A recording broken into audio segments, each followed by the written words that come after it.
여행의 첫 출발부터 돌아오는 순간까지의 모든 과정을 머릿속에 떠올려 볼까요? 차를 타고 공항을 향해 갑니다. 도착해서 로밍을 하거나 미처 챙기지 못한 여행 물품을 사고 간단한 요기를 채우죠. 비행기를 탑승하면 기내식을 먹고 책이나 영화를 본 후 잠을 청합니다. 여행지에 도착하면 렌트카나 대중교통을 이용하여 미리 예약해둔 숙소로 갑니다. 짐을 풀고 나면 이후부터 모든 순간들을 마음껏 즐깁니다. 맛집을 가고 풍경을 즐기고 액티비티를 즐기고 새로운 사람을 만나고 유적지를 가고 쇼핑을 하죠. 가만히 앉아있기만 해도 아무 생각 없이 걷기만 해도 아무것도 하지 않아도 모든 게 행복합니다. 마지막 날이 되면 체크아웃을 한 후 다시 차를 타고 공항에 와서 마지막 요기를 채우고 면세점을 구경한 후에 비행기에 탑승합니다. 체력이 방전되었기 때문에 금세 잠이 들죠. 한숨 자고 나니 어느새 공항에 도착했습니다. 짐을 찾고 차를 타고 집으로 돌아옵니다. 대부분의 사람들은 이 여행 과정을 좋아합니다. 그리고 반복되면 될수록 중독되는 경향이 있죠. 그래서 이것을 누리기 위해 다가오는 연휴만을 기다리며 돈을 모읍니다.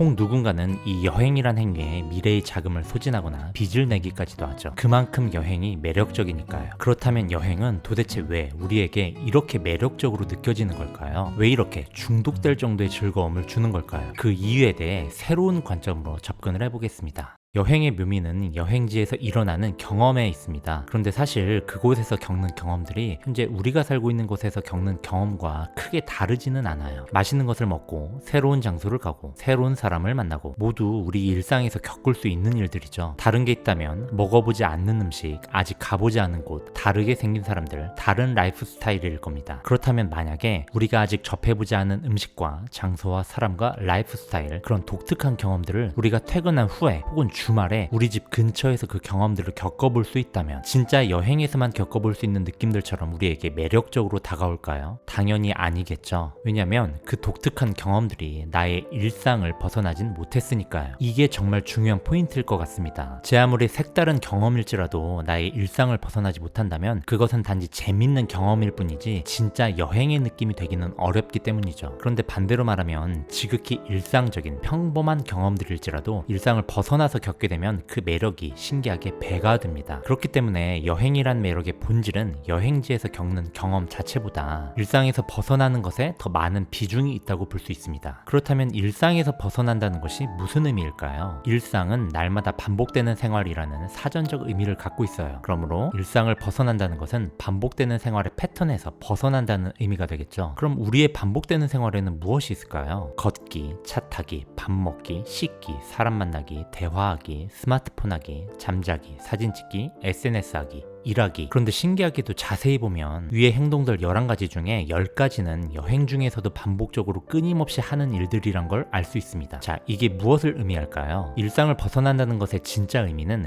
우리의 일상을 이루고 있는 반복되는 행동들로부터 단순하게 벗어나는 걸 말하는 게 아니라는 뜻입니다. 일상을 이루고 있고 반복되는 행동이지만 그 중에서도 내가 부정적인 느낌을 갖고 있는 행동으로부터 벗어나는 게 더 본질이라는 것이죠. 그게 무엇일까요? 그 대표적인 것이 바로 일입니다.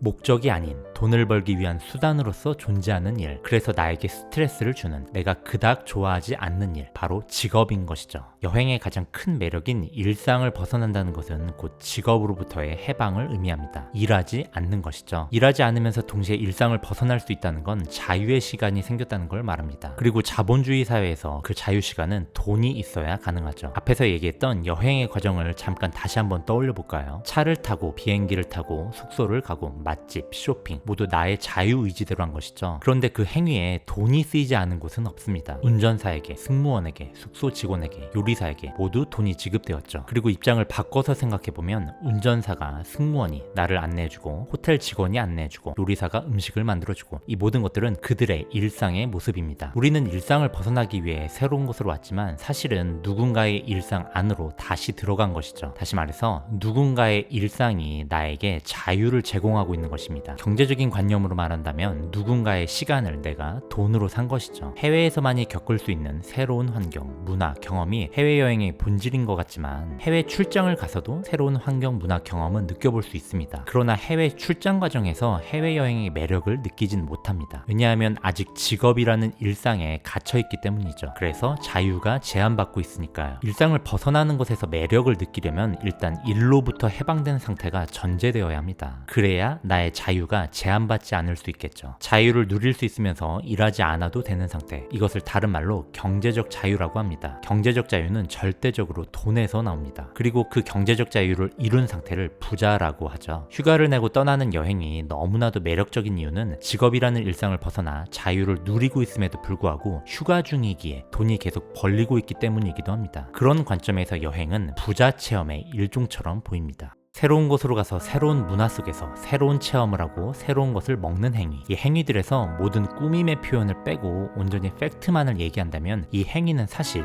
놀고 먹는 일에 지나지 않습니다. 그런데 그 놀고 먹는 일이 해외에서 이루어지게 되면 해외에서 놀고 먹는 일이 되는 게 아니라 일상을 벗어나 나를 찾아 떠나는 해외 여행으로 필터화가 됩니다. 특별한 가치가 부여가 되는 것이죠. 물론 가치를 부여하고 안 하고는 개인의 자유입니다. 각자의 인생이니까요. 다만 여기서 변함없는 사실은 가치를 떠나서 여행을 하든 놀고 먹는 일을 하든 둘 다 돈과 시간이 충분히 받쳐졌을 때만 비로소 가능해진다는 것이죠. 저는 여행을 부정하는 사람이 아니에요. 오히려 여행을 너무 좋아해서 탈이죠. 언제든 떠나고 싶은 마음이 굴뚝 같습니다. 다만 이제는 제 자신에게 좀 솔직해지려고 해요. 인생의 행복을 위해 나를 찾아 떠나는 여행 같은 미사여구에서 벗어나 있는 그대로의 사실을 보려고 하는 것이죠. 내가 정말로 원하고 있는 것은 해외로 나가서 단순하게 놀고 먹는 것이었다는 것을 말이죠. 저는 그때가 제일 행복하거든요. 소중한 사람들과 놀고 먹을 때 말이죠. 사실을 필터 없이 있는 그대로 바라볼 수 있어야 본질에 제대로 접근할 수 있습니다. 그러나 사실에 가치가 부여되면 본질이 흐려지죠. 무언가를 순수하게 열정적으로 좋아한다면 가치를 부여해서 가치 있는 무언가처럼 보이게 할 이유가 전혀 없습니다. 내가 좋으면 그만인 것이니까. 그런데 알고 계신가요? 내가 좋으면 그만인 것에 행복의 본질이 있다는 것을요. 어쩌면 놀고 먹는 것이 여행이라는 것을 진심으로 인정하게 됐을 때 진짜 행복한 여행을 하게 될 수 있을지도 모르겠습니다. 저는 그렇습니다. 어감상으로는 부정적으로 들릴지 몰라도 누가 뭐라 하든 내가 좋으면 그만인 게 진정한 행복이니까.